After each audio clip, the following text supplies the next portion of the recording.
नमस्कार, मैं आपके साथ अब्दुल करीम और आप देख रहे हैं प्राइम टीवी। देश में कोरोना मरीजों के आंकड़े में जबरदस्त उछाल दर्ज की गई है। शुक्रवार को करीब 11,000 नए मामले सामने आए और करीब 400 लोगों की मौत हो गई। स्वास्थ्य मंत्रालय की ओर से शुक्रवार सुबह जारी अपडेट के मुताबिक अब तक देश में कुल मरीजों की संख्या 2,97,535 हो गई है, जिसमें 8,498 लोग जान गंवा चुके हैं।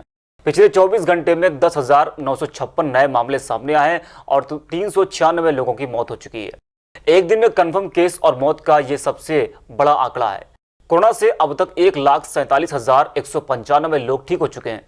अब देश में एक्टिव केस की संख्या 1,41,842 है। कोरोना के सबसे अधिक केस महाराष्ट्र से सामने आए हैं। यहां कुल मरीजों का आंकड़ा 97,648 हो गया है, जिसमें से 3,590 लोगों की मौत हो चुकी है। महाराष्ट्र में कोरोना से अब तक 46,000 से अधिक लोग ठीक हो चुके हैं, जबकि करीब 48,000 एक्टिव केस हैं। राष्ट्रीय राजधानी देश का कोरोना कैपिटल बनने की राह पर तेजी से आगे बढ़ रहा है। दिल्ली में कोरोना के तेजी से बढ़ते मामले पर दिल्ली हाईकोर्ट ने इस तरह की टिप्पणी की है। हाईकोर्ट ने प्राइवेट हॉस्पिटल को निर्देश दिया है कि वो टेस्ट की सुविधा दी जाए। इसके लिए ICMR से जरूरी मंजूरी भी ली जाए। न्यायाधीश हिमा कोहली और सुब्रमण्यम प्रसाद का मानना है कि बिना समय का नुकसान किए जरूरत है कि जिन प्राइवेट हॉस्पिटल में लैब्स हैं वहां कोरोना वायरस संक्रमण का टेस्ट कराने की मंजूरी दी जाए। आधिकारिक जानकारी के अनुसार अब तक दिल्ली में 32,000 से ज्यादा कोरोना पॉजिटिव मिले हैं, जबकि 984 लोगों की संक्रमण की चपेट में आकर मौत हो गई है। फिलहाल राजधानी में 19,000 से भी ज्यादा एक्टिव केस हैं। पेट्रोल और डीजल के दामों में बढ़त का सिलसिला बदस्तूर जारी है। शुक्रवार को भी पेट्रोल के दामों में 57 पैसे प्रति लीटर और डीजल के दामों में 59 पैसे प्रति लीटर की बढ़ोतरी की गई है। पिछले 6 दिनों से लगातार पेट्रोल और डीजल के दाम बढ़ रहे हैं। इन 6 दिनों के अंदर पेट्रोल के दाम 3 रुपए 31 पैसे प्रति लीटर और डीजल के दाम में 3 रुपए 42 पैसे प्रति लीटर बढ़ चुके हैं। इससे पहले गुरुवार को पेट्रोल और डीजल के दाम में लगातार 5वें दिन बढ़ोतरी की गई थी। देश की राजधानी दिल्ली में पेट्रोल 74 रुपए प्रति लीटर हो गया था और डीजल की कीमत भी बढ़कर 72 रुपए 22 पैसे हो गई थी। शुक्रवार को बढ़ोतरी के बाद पेट्रोल की कीमत 74 रुपए 57 पैसे प्रति लीटर और डीजल की कीमत 72 रुपए 81 पैसे प्रति लीटर हो गई है। राज्यसभा चुनाव को लेकर राजस्थान में चल रहे सियासी घटनाक्रम के बाद कांग्रेस के दिग्गज नेताओं का जयपुर में जमावड़ा लगा है। कांग्रेस और उसके समर्थित निर्दलीय विधायकों की दिल्ली रोड स्थित एक रिजॉर्ट में बाड़ाबंदी की गई है। गुरुवार देर रात को CM अशोक गहलोत समेत सभी दिग्गज नेता यहां जुटे और राज्यसभा चुनाव को लेकर चर्चा की, लेकिन विधायकों के साथ होने वाली बैठक नहीं हो पाई। राज्यसभा में समर्थन के लिए बीजेपी द्वारा निर्दलीय और कांग्रेस के कई विधायकों से ऑफर के साथ संपर्क साधने की चर्चाओं के बाद सतर्क हुई कांग्रेस ने अपने सभी विधायकों को दिल्ली रोड स्थित रिजॉर्ट में रखा है। इन विधायकों के साथ कांग्रेस समर्थित सभी निर्दलीय विधायक भी हैं। नागरिकता संशोधन अधिनियम और राष्ट्रीय नागरिक रजिस्टर के खिलाफ बेंगलुरु में हो रहे विरोध प्रदर्शन के दौरान पाकिस्तान जिंदाबाद के नारे लगाने वाली अमूल्या लियोना को बेंगलुरु की एक कोर्ट ने गुरुवार को जमानत दे दी। अमूल्या ने 20 फरवरी को ऑल इंडिया मजलिस इत्तेहादुल मुस्लिमीन AIMIM के अध्यक्ष असदुद्दीन ओवैसी की मौजूदगी में पाकिस्तान जिंदाबाद के नारे लगाए थे।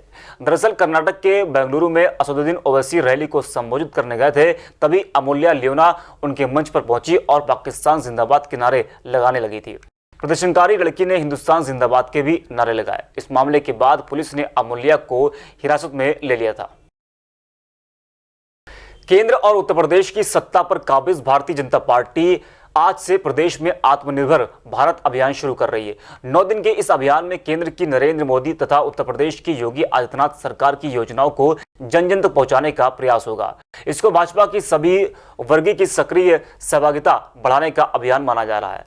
आत्मनिर्भर भारत अभियान 20 जून तक चलेगा। इस अभियान में विभिन्न क्षेत्रों के प्रबुद्ध व विशिष्ट जनों से पार्टी के वरिष्ठ नेताओं का विभिन्न विषयों पर वीडियो कॉन्फ्रेंसिंग के जरिए सीधा संवाद होगा। भारत ने ब्रिटेन से अनुरोध किया है कि भगोड़े शराब कारोबारी विजय माल्या के शरण देने के अनुरोध पर विचार न किया जाए।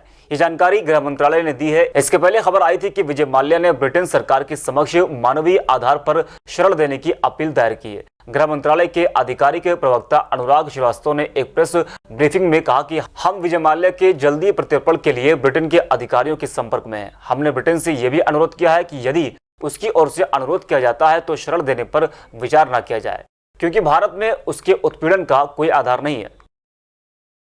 चीन ने कहा है कि पूर्वी लद्दाख में सीमा पर हालात को सामान्य बनाने के लिए दोनों देशों के सैनिकों ने कदम उठाने शुरू कर दिए हैं। उक्त कदम 6 जून को दोनों देशों के वरिष्ठ सैन्य अधिकारियों के बीच हुई सकारात्मक बातचीत के आधार पर उठाए जा रहे हैं। चीनी विदेश मंत्रालय हुआ चुनयिंग ने बुधवार को बताया कि सीमा पर स्थिति को सामान्य बनाने के लिए दोनों देशों की ओर से कदम उठाए जा रहे हैं। ये बयान ऐसे समय आया है जब चीन की सेना ने पूर्वी लद्दाख के कुछ इलाकों से पीछे हटने का फैसला किया है। चीन के बयान से ये साफ है कि सीमा पर गतिरोध को खत्म करने के लिए भारत की कूटनीति रंग लाने लगी है। ब्राजील में कोरोना का कहर जारी है। ब्राजील में अब तक कोरोना वायरस के 8 लाख से ज्यादा मामले सामने आ चुके हैं, जबकि पिछले 24 घंटे में 30,412 नए मामले सामने आए। ब्राजील ऐसा दूसरा देश है जहां अमेरिका के बाद कोरोना के सबसे ज्यादा केस सामने आए। ब्राजील में पिछले 24 घंटों में 30,412 नए केस मिले हैं। इसके साथ ही ब्राजील में कोरोना वायरस के कुल मामले बढ़कर 8,02,828 हो चुके हैं। ब्राजील के स्वास्थ्य मंत्रालय के मुताबिक गुरुवार को कोरोना वायरस की चपेट में आने से 1,239 लोगों ने दम तोड़ दिया, जिससे यहां कोरोना वायरस से मरने वालों की संख्या बढ़कर 40,919 हो चुकी है। कोरोना वायरस वैक्सीन के लिए इंतजार कर रही दुनिया के लिए वैज्ञानिक अपनी ओर से पूरा प्रयास कर रहे हैं। इस क्रम में टीबी और पोलियो के लिए इस्तेमाल किए जाने वाले टीका को भी शोध के तहत लिया गया है। कुछ वैज्ञानिकों ने प्रस्ताव दिया है कि मौजूदा वैक्सीन शरीर के इम्यून सिस्टम को अस्थायी तौर पर अनिवार्य मजबूती प्रदान कर सकती है। इससे संक्रमण को दूर रखने में सफलता मिलेगी। हालांकि अभी ये स्पष्ट नहीं है कि इस तरह का अप्रोच कारगर होगा या नहीं। इजराइल, नीदरलैंड्स और ऑस्ट्रेलिया के शोधकर्ताओं व अन्य देशों में भी इस बात पर शोध हो रहा है कि टीबी वैक्सीन इम्यून सिस्टम को मजबूत बनाने में मददगार हो सकता है या नहीं। साथ ही ये भी पता लगाने की कोशिश की जा रही है कि इस वैक्सीन से कोविड-19 के खतरे को कम करने में कितनी सफलता मिलेगी।